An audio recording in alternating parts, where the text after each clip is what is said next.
नमस्कार, मैं हूं आपके साथ हैं के न्यूज की खास पेशकश और बात करेंगे अनोखा राम बैंक। अयोध्या में एक ऐसा बैंक है, इसे अंतर्राष्ट्रीय श्री सीताराम बैंक के नाम से जाना जाता है। क्या है इस बैंक की खासियत, देखिए खास रिपोर्ट में। अयोध्या के कण कण में भगवान राम है। इसी का एक उदाहरण अयोध्या के अंदरूनी इलाके मणिराम की छावनी में देखने को मिलता है। यहाँ एक अनोखा बैंक है जिसे अंतर्राष्ट्रीय श्री सीताराम नाम बैंक के नाम से जाना जाता है।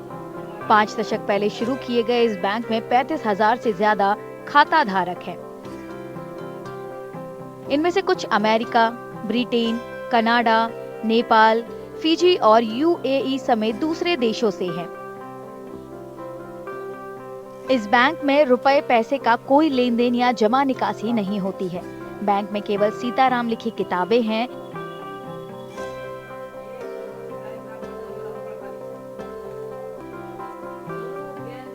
ये अंतर्राष्ट्रीय श्री सीताराम नाम बैंक है। यहाँ पर लोग कापी में सीताराम सीताराम लिख करके जमा करते हैं। यहाँ से लिखने कापी आपको फ्री मिलेगी। ये भर जाए तो बाजार की, घर की कोई भी कापी में लिख सकती है। जो संख्या 2.5 लाख सीताराम नाम लिख के लाएगी और आगे लिखते रहेगी तो आपके नाम से खाता खुलेगा, पास मिलेगा, प्राण पर मिलेगा। विशेषकर आत्म कल्याण के लिए लिखा जाता है। सभी जपम श्रेष्ठ सरल अद्भुत सीताराम नाम लिखने में है। एक नाम में 100 नाम का पुण्य फल, आँख से दर्शन, उच्चारण, कान से श्रवण। हर मनुष्य को कम से कम 84 लाख राम राम या सीताराम नाम अवश्य लिखना चाहिए। राम भक्तों को बैंक की तरफ से सीताराम लिखने के लिए पुस्तिका फ्री में मिलती है। पुस्तिका में कम से कम 5 लाख बार सीताराम लिखने पर बैंक की तरफ से खाता धारक को पासबुक मिलती है। बैंक की देश और विदेश में 130 से ज्यादा शाखाएं हैं, जिनका मुख्यालय अयोध्या में है। यहाँ से देश विदेश में कहीं भी घर बैठे पुस्तिका मंगा सकते हैं और लिखकर भेज भी सकते हैं।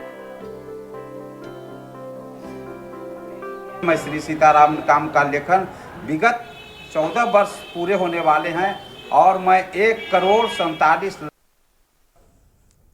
और अब बात करेंगे ईमानदारी की अलमारी। बागपत जिले में एक अनूठी पहल शुरू की गई है, जहां छात्र छात्राओं को ईमानदार और नेक बनने की सीख देने के लिए स्कूल में ईमानदारी की अलमारी रखी गई है। क्या है पूरी खबर, देखिए रिपोर्ट में।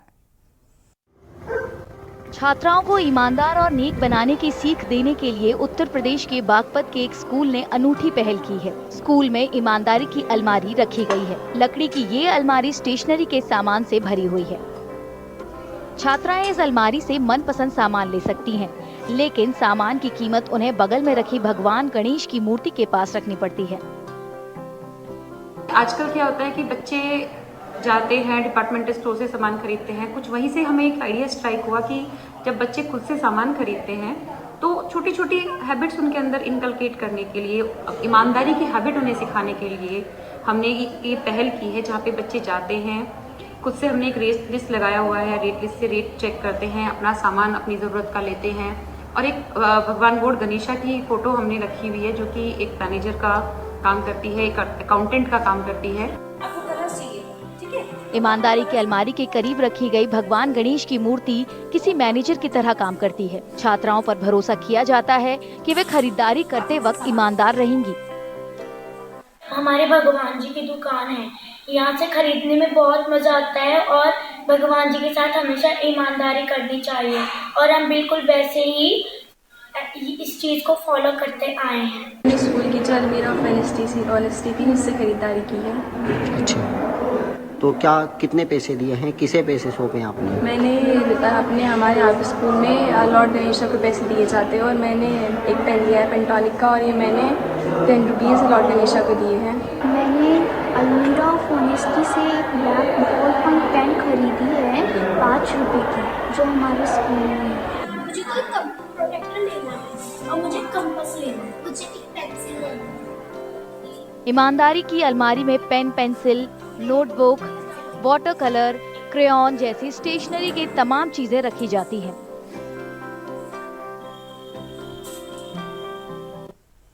और अब बात करेंगे प्रशासन की अग्नि परीक्षा। आने वाली 13 फरवरी की तारीख हरियाणा प्रशासन के लिए चुनौतीपूर्ण होने वाली है। सहयोग किसान मोर्चा और गैर राजनीतिक और किसान श्रमिक मोर्चा सहित कई किसान संगठनों ने दिल्ली चलो मार्च का ऐलान किया है। देखिए रिपोर्ट। 13 फरवरी को होने वाले किसानों के दिल्ली चलो मार्च से पहले हरियाणा के अंबाला जिले में सुरक्षा बढ़ा दी गई है। दरअसल किसानों की मांग है कि केंद्र सरकार उनकी बातों पर ध्यान दे। प्रशासन ने जींद और फतेहाबाद जिलों में पंजाब हरियाणा सीमाओं को सील करने की तैयारी कर ली है। ये 13 तारीख को किसान आंदोलन है। सरकार के आदेश है भाई यहाँ से आगे नहीं जाना चाहिए कोई भी, इसलिए बैरिकेटिंग की जा रही है। पहले क्रॉस बैरियर है, उसके बाद जर्सी बैरियर है, उसके बाद पुलिस बैरियर है। तमाम प्रबंध किए गए हैं एसपी साहब की तरफ से। सुरक्षा व्यवस्था सख्त करने की वजह से शहर में कई जगहों पर जाम जैसे हालात देखने को मिले। जॉब रिलेटेड बंदे हैं, डेली अप डाउन करना होता है, अभी बहुत बड़ा घंटा 1.5 घंटा यहीं पे परेशान हो गए। दैट्स वाई परेशानी तो सब इंसान परेशान है, सबने ज़रूरी कामों के लिए जाना होता है, किसके पास इतना टाइम है। आज प्रॉब्लम जाम की वजह से पीछे बस वालों ने उतार दिया। क्या कहा? उन्होंने कहा जब तक जाम नहीं खुलेगा भाई तब तक तो बस यहीं पे रहेगी, पैदल जा सकते हो आप। किराया भी पूरा ले लिया उन्होंने अम्बाले तक का। वो ऑटो वाले हैं 50 रुपये मांग रहे हैं पर सवारी पे, हजारों के हिसाब से पैदल आ रहे हैं आप लोग। पंजाब से हरियाणा की ओर जाने वाले लोग भी घर ना पहुंच पाने की वजह से परेशान दिखाई दिए। कहाँ से आ रहे हैं आप लोग? लुधियाना से आ रहे हैं। तो कहाँ जाएंगे अब आगे? हमारा इधर कोई हमारा कोई कितनी दूर से पैदल आ रहे हो आप लोग? गाड़ी करा देवीगढ़ से आगे बस नहीं मिल रही थी, देवीगढ़ से गाड़ी छोड़ के भेजी। शनिवार को हरियाणा पुलिस ने ट्रैफिक एडवाइजरी जारी की थी। इसमें लोगों से 13 फरवरी को बेहद जरूरी काम होने पर ही घर से बाहर निकलने की अपील की गई है। संयुक्त किसान मोर्चा, गैर राजनीतिक और किसान मजदूर मोर्चा समेत 200 से ज्यादा किसान संगठनों ने दिल्ली चलो मार्च बुलाया है। इसमें केंद्र से एमएसपी के लिए कानूनी गारंटी देने की मांग होगी। राज्यसभा में धन्यवाद प्रस्ताव पर कांग्रेस पर मोदी का वार। राज्यसभा में धन्यवाद प्रस्ताव पर बहस का जवाब देते हुए प्रधानमंत्री मोदी ने कांग्रेस पर जमकर हमला किया। उन्होंने कहा कि कांग्रेस पार्टी ने अपना काम आउटसोर्स कर दिया है। पीएम मोदी ने कांग्रेस की मौजूदा स्थिति पर सहानुभूति जताई है। देखिए रिपोर्ट। प्रधानमंत्री नरेंद्र मोदी ने बुधवार को कांग्रेस के लिए कहा कि विपक्षी पार्टी पुरानी हो चुकी है और हमेशा से किसी भी तरह के आरक्षण के खिलाफ रही है। राज्यसभा में धन्यवाद प्रस्ताव पर बहस का जवाब देते हुए मोदी ने कहा कि कांग्रेस पार्टी ने अपना काम आउटसोर्स कर दिया है। पीएम मोदी ने कांग्रेस की मौजूदा स्थिति पर सहानुभूति जताई। ये जब सुनता हूँ, उधर भी सुना इधर भी सुना, मेरा विश्वास पक्का हो गया है कि पार्टी सोच से भी आउटडेटेड हो गई है। और जब सोच आउटडेटेड हो गई है तो उन्होंने अपना कामकाज भी आउटसोर्स कर दिया है। देखते ही देखते इतना बड़ा दल, इतने दशकों पर तक देश पर राज करने वाला दल, ऐसा पतन, ऐसी गिरावट, हमें खुशी नहीं हो रही है। हमारी आपके प्रति संवेदनाएं हैं। जवाहरलाल नेहरू की तरफ से मुख्यमंत्रियों को लिखे पत्र का हवाला देते हुए मोदी ने कहा कि इसमें स्पष्ट रूप से कहा गया है कि पहले प्रधानमंत्री किसी भी प्रकार के आरक्षण के खिलाफ थे, खासकर नौकरियों में, क्योंकि इससे सरकार के कामकाज पर खराब असर पड़ता था। प्रधानमंत्री पंडित नेहरू जी द्वारा उस समय के देश के मुख्यमंत्रियों को लिखी गई चिट्ठी है, ऑन रिकॉर्ड है। मैं अनुवाद पढ़ता हूँ। मैं किसी भी आरक्षण को पसंद नहीं करता और खासकर नौकरी में आरक्षण तो कतई नहीं। मैं ऐसे किसी भी कदम के खिलाफ हूं जो अकुशलता को बढ़ावा दे, जो दोयम दर्जे की तरफ ले जाए। प्रधानमंत्री ने कहा कि कांग्रेस ने सत्ता के लिए लोकतंत्र का गला घोंट दिया और लोकतांत्रिक तरीके से चुनी हुई सरकार को बर्खास्त कर दिया। उन्होंने कांग्रेस पर देश को बांटने वाली कहानियां गढ़ने का भी आरोप लगाया। जिस कांग्रेस ने देश की संविधान, लोकतंत्र की मर्यादा को जेल के सलाखों के पीछे बंद कर दिया था, जिस कांग्रेस ने अखबारों पर ताले लगाने तक की कोशिश की, आवाज। जो कांग्रेस देश को तोड़ने के नैरेटिव गढ़ने का नया शौक उनको पैदा हुआ, इतना तोड़ा कम नहीं है, अब उत्तर दक्षिण को तोड़ने के लिए बयान दिए जा रहे हैं। राहुल गांधी का नाम लिए बिना मोदी ने कहा कि कांग्रेस ने अपने युवराज को स्टार्टअप बनाने की कोशिश की, लेकिन वो नॉन स्टार्टर रहे। इन लोगों की मर्यादा इतनी है, अब इन्होंने अपने युवराज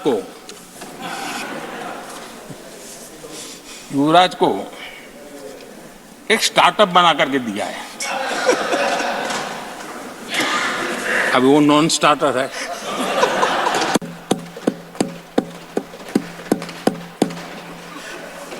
न तो लिफ्ट हो रहा है, न वो लॉन्च हो रहा है। मोदी ने यह भी कहा कि कांग्रेस ने ऐसे नैरेटिव दिए हैं जिससे भारतीय परंपराओं का पालन करने वालों को नीची निगाह से देखा गया।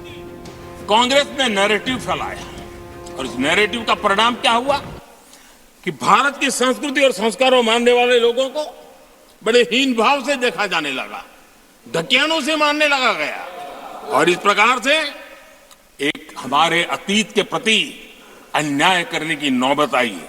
अपनी मान्यताओं को गाली देते हैं, अपनी अच्छी परंपराओं को गाली देते हैं, तो आप प्रोग्रेसिव है।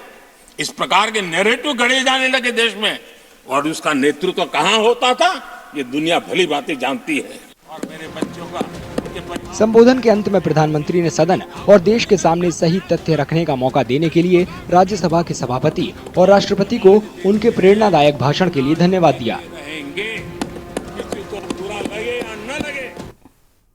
कांग्रेस सांसद राहुल गांधी ने यूपीए सरकार के दौरान 2011 में कराई गई जातिगत गणना के डेटा को जारी करने की मांग की। मंगलवार को अपनी भारत जोड़ो न्याय यात्रा फिर से शुरू करते हुए कांग्रेस नेता राहुल गांधी ने जाति जनगणना को ठंडे बस्ते में डालने के लिए प्रधानमंत्री नरेंद्र मोदी को जिम्मेदार ठहराया है। देखिए रिपोर्ट। मंगलवार को अपनी भारत जोड़ो न्याय यात्रा फिर से शुरू करते हुए कांग्रेस नेता राहुल गांधी ने जाति जनगणना को ठंडे बस्ते में डालने के लिए प्रधानमंत्री नरेंद्र मोदी को जिम्मेदार ठहराया। राहुल गांधी ने यूपीए सरकार के दौरान 2011 में कराई गई जातिगत जनगणना के डेटा को जारी करने की मांग की। हम चाहते हैं कि जाति जनगणना हो, हम चाहते हैं जिसकी जितनी आबादी है देश को पता लगे। आज ओबीसी वर्ग को ये नहीं मालूम कि ओबीसी कितने हैं देश में। ये ज़रूरी क्यों है? क्योंकि अगर हम इनको भागीदारी देना चाहते हैं तो सबसे पहले इनकी गिनती होनी है। तो प्रधानमंत्री जो भी कहना चाहते कहें, मगर जाति जनगणना जल्दी से कर दें और उससे घबराएं ना। राहुल गांधी ने गठबंधन इंडिया के सहयोगियों के अंदर चल रहे मतभेदों को ज्यादा तवज्जो नहीं दी। टीएमसी सुप्रीमो ने शुक्रवार को यात्रा को महज फोटो खिंचवाने का मौका बताते हुए कांग्रेस को आगामी आम चुनाव में हिंदी पट्टी के राज्यों में बीजेपी से मुकाबला करने की चुनौती दी थी। टीएमसी सुप्रीमो ममता बनर्जी ने हाल फिलहाल में कांग्रेस के खिलाफ बहुत बयानबाजी की है। बावजूद इसके राहुल गांधी उन्हें गठबंधन का हिस्सा मानते हैं। If you look at Mamtaji's statements, Mamtaji is very much part of the India Alliance, and most of the other members who are part of the India Alliance are still members of the India Alliance. Of course, Mr. Nitish Kumar has left the India Alliance and he's gone to the BJP. You can guess as to what the reasons are for him leaving. That's fine. We'll fight in Bihar as the India Alliance. So I don't agree that lots of our partners are not, part of the alliance. Also, there's a negotiation going on. There is a conversation about seat. These are negotiations. So there is posturing, and that is normal. न्याय यात्रा मंगलवार को झारखंड के खूंटी से शुरू हुई। 14 जनवरी को मणिपुर से शुरू हुई यात्रा 2 फरवरी को पश्चिम बंगाल से झारखंड में प्रवेश कर गई। ये यात्रा 67 दिनों में 6,700 किलोमीटर से अधिक की यात्रा करके 15 राज्यों के 110 जिलों से गुजरते हुए 20 मार्च को मुंबई में खत्म होगी। और खास पेशकश में फिलहाल इतना ही। देखते रहिए के न्यूज़ इंडिया। नमस्कार।